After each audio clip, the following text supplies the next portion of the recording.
Hi, my name is Erich Pratt, and I'm the Senior Vice President of Gun Owners of America. And I want to thank you for watching this year's special video edition of the Second Amendment Rally.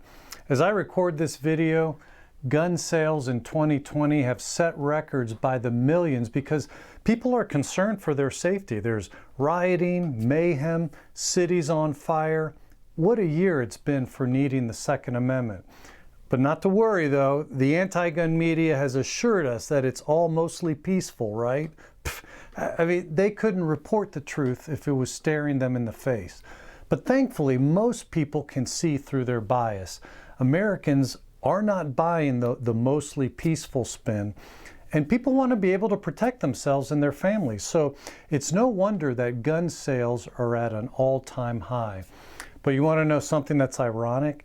Many of the new buyers used to be anti-gun, yet now they're buying AR-15s. Literally, they are now buying the very guns they used to want to ban.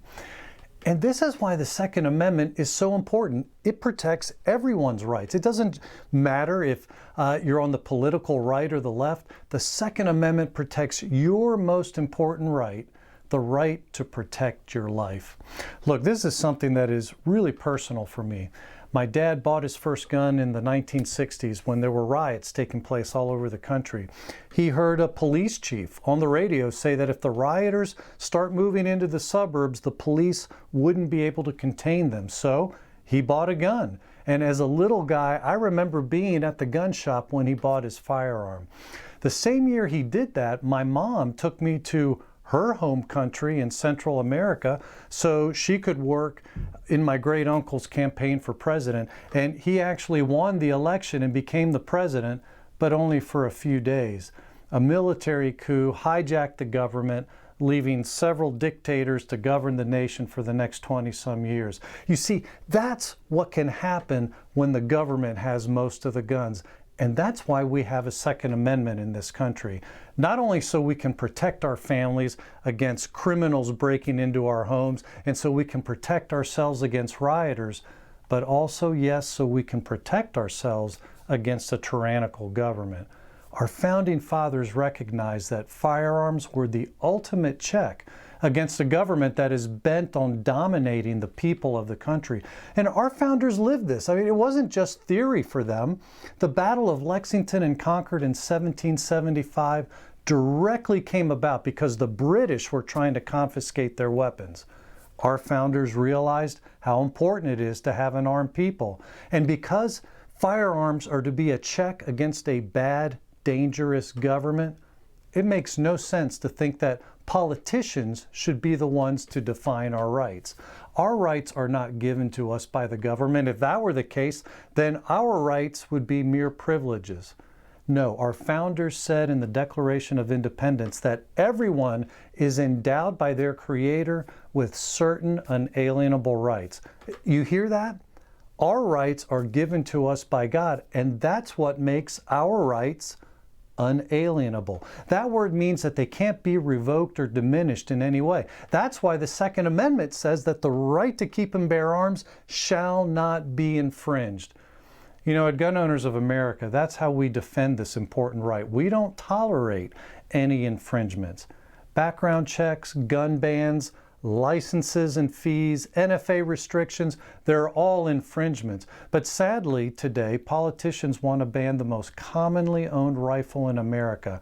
They want to ban AR-15s because, quite frankly, they don't believe the Second Amendment protects an individual right. But we at Gun Owners of America are fighting to keep them from chipping away at our Second Amendment. And because of the help from grassroots activists, we're making a huge difference. In 2013, the New York Times credited GOA with killing Obama's gun control. In 2016, Senator Harry Reid lamented that GOA had killed his gun control agenda, and he called a press conference together and said, GOA is worse than bad. Don't you love that? Well, in 2020, during the COVID pandemic, we won multiple victories around the country. For example, GOA sued the states of Massachusetts and Virginia to reopen gun stores and ranges, and we won.